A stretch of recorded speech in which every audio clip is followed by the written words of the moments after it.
What's up, YouTube? Malcolm with Gifted Hands Appliance Repair. Coming back at you with another video.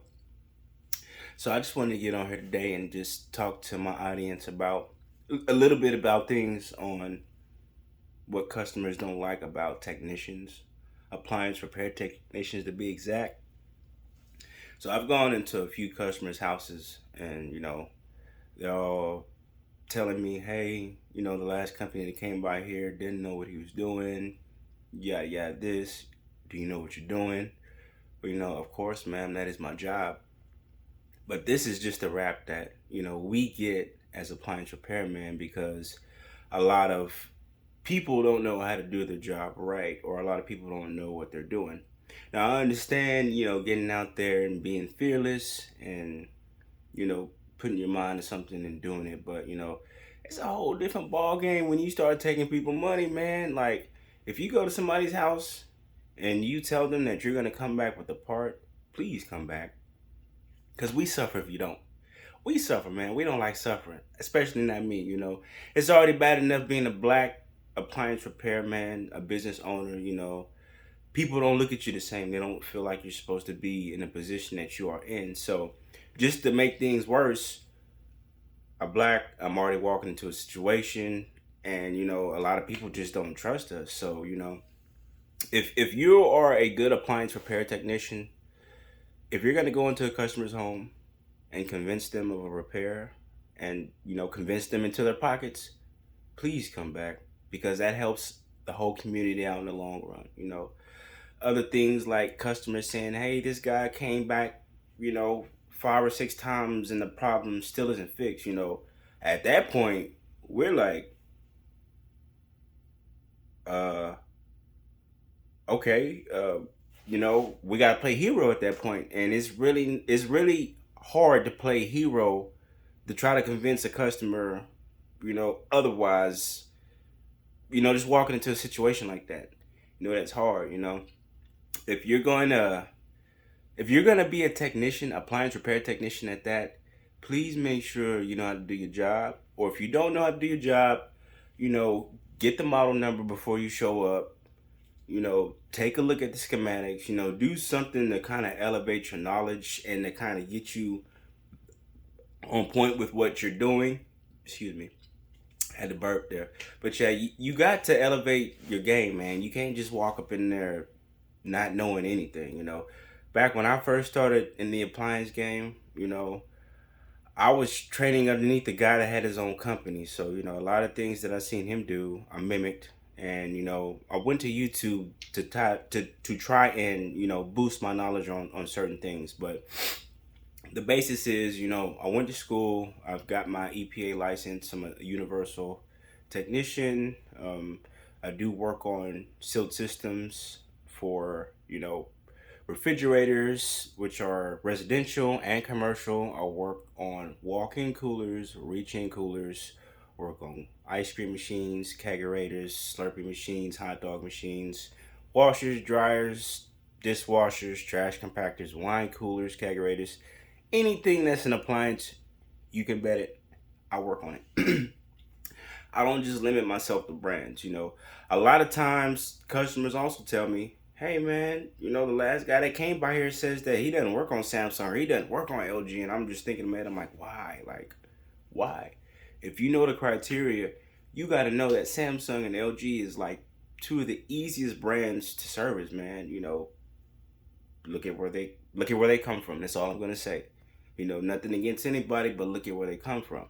I mean, when you dive into it, it's plain and simple. You got multi airflow, you got twin cooling, you got top mount freezer, you got bottom mount freezer, whatever the occasion is. You got a standing freezer or a standing fridge, whatever the case is. But just know what you're doing before you go in, or try to get some general knowledge, because that backlash is on everybody in the field. We all feel the static. There's nothing like, having great intentions when you go into a customer's home and then you're blindsided with, hey, this last company did this. And, they're the customer's already looking at you like you're going to do the same thing the last company did. It's up to you to work through that adversity and, to show them otherwise. And I mean, it's not always a pretty picture. You know what I mean? Sometimes you walk into some pretty ugly situations, and you got to give other recommendations. You can't always just walk up in there and just say, you know what, I know what I'm doing. I'm gonna make this right, because it's not always the case. I went into a customer's home after this company, I'm not gonna say any names, said that they know how to do seal system repairs. Okay, so the customer said, the guy changed the compressor, he did a few other things, but it only took him about an hour. In my mind, when I go and do a compressor job, it's gonna at least take me about 3 hours. And I mean, that's sanding down the copper lines, that's reclaiming the refrigerant, that's evacuating the system, that's just making sure that all of my connections are clean for easy access and for easy connection. But who in their right mind replaces a compressor on a refrigerator, right? You replace a compressor on the refrigerator, but you don't change the filter dryer. All right. So this customer said that they were having the exact same problem a few days after that company came in and did their work. So I go back there and I'm looking at everything. I slap my gauges on and instantly the low side's in a vacuum. You know what that means? There's a high side restriction or a low to high side restriction somewhere in between the lines of the three-way valve or the filter dryer or the hot gas loop. Anyways, this guy got this customer out of $800. $800. Dude, $800. That's a lot of money. Especially nowadays with the pandemic going on and inflation and things going down, people pulling the money out of stocks and out of real estate and out of crypto. Like, dude, $800 right now, that's a lot of money. And for her to have the same problem, that says a lot. She looked at me like I was scandalous already because I'm black, you know what I mean? And I was like, dude, like, I'm here to freaking help you. And she was like, okay, yeah, you're here to help me? Okay, well, help me then. Okay, let me go get my gauges real quick. So I went out to my car, got my gauges, pulled the back panel off. The first thing I noticed was that I cannot put my high side line on the filter dryer. I was like, what in the world? Okay, you changed the compressor. Compressor's changed. When you get an LG compressor, in the box there's specific instructions that says place this sticker on the back of the cover. That means that you need to take that cover, take the sticker, place it on the back of the cover so that way the next technician that comes in here and does any work, he knows that, hey man, this compressor's been replaced. And it also says, please read instructions for jig device software upgrade. Okay, that's not back there. I'm a good technician. I don't put it past anybody. I don't expect anybody to do their job as good as I do my job, or vice versa, however you want to say it. But anyways, I'm telling you, man, if you walk into a situation and a customer says, hey, I had this problem, this guy came out or this company came out and they fixed it and it's doing the same thing, chances are the person probably didn't do their job right, or they probably didn't know what they were talking about. And I'm not downing or shaming anybody. We've all been there. But still, man, like, you can't be doing that. Like, especially to us, because appliance repair, let me tell you, man, is so finicky. Like, you'll go replace a drain pump and a customer can have a rainstorm and it hits the control board and the drain pump ain't working again. And they're like, what the hell? And you're like, hey, it was the drain pump. And, I know the way it looks. But, the chances of that happening, it actually happens. You know what I mean? It's a slim chance, but it can happen. You just can't put it past things in appliance repair. But anyways, back to the compressor job. So I don't put it past him that he has not done his job to the full ability, because for one, when I took the back off, I seen a new compressor with the service valve on the compressor, but I did not see a new filter dryer, and I did not see a shredder valve for me to attach on to the filter dryer for me to check the high side. So my automatic mind was telling me, okay, the guy didn't do his job right. So I take what I have to work with. I take my line and I put it on the compressor. It's twin cooling, so the refrigerator's doing there's problems, but the freezer is not freezing anything at all. And I'm like, okay, you know what the gauge is read?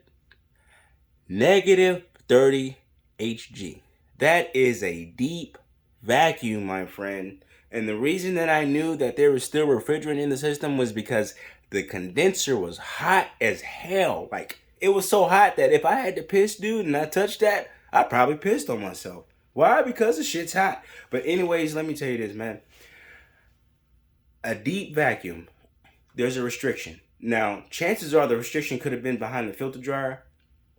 Not to make matters worse, the technician told the customer that it was a bad compressor. And I do warranty work, and I do out of date warranty and new warranty. So I was going to an extended warranty on an LG refrigerator, and never in the history have I ever heard of a customer telling me that a company filed a manufacturer's defect claim on a compressor. Now, I understand that there are claims against LG for faulty compressors, but I mean, if it's not the compressor to begin with, why in the heck would you say that? So, anyways, I don't want to make matters worse. The customer's already sketched out.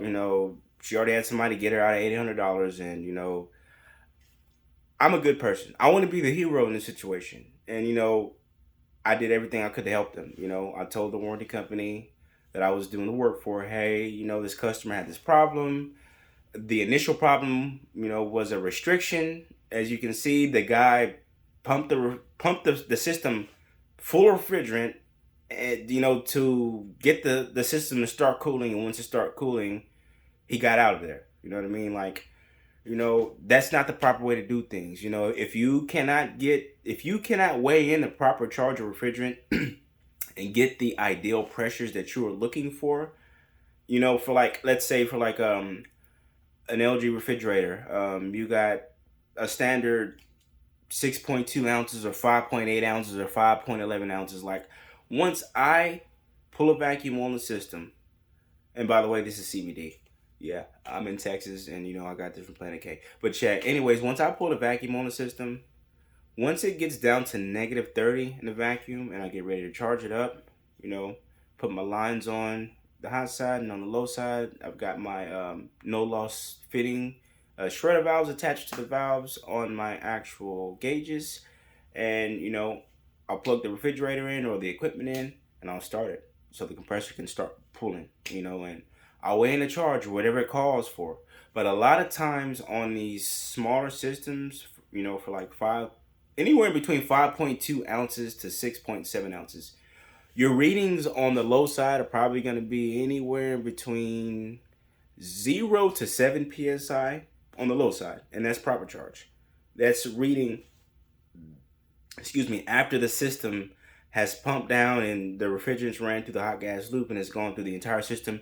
You'll have about a 0 to 7 psi on the low side and about 100 to 130 on the high side. And that's a healthy system. I mean, like, the condenser lines will be hot, the hot gas loop lines will be warm, the compressor will be running how it's supposed to, the heat will dissipate from the condenser coils. Your system removes heat. It does not cool your food. Stop saying that. Stop saying, hey, this refrigerator is not cooling my food. It's not cooling your food. It's removing the heat from the sealed system.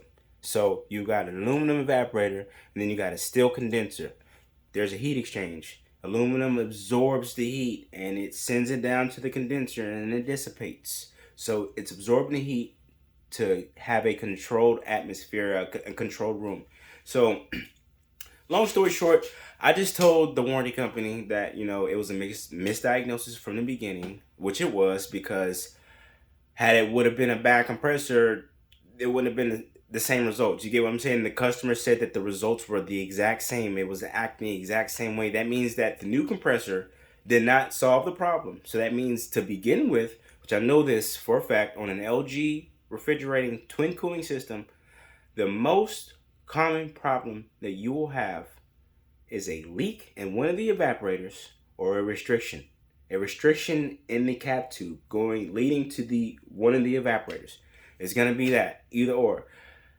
Sometimes the compressor will go bad and it will just stop pumping. If you go to stick your if you put shredder valves on the low side of the compressor and on the other side of the filter dryer, and this is just standard factory coming from coming from the factory, nobody's ever done work on it.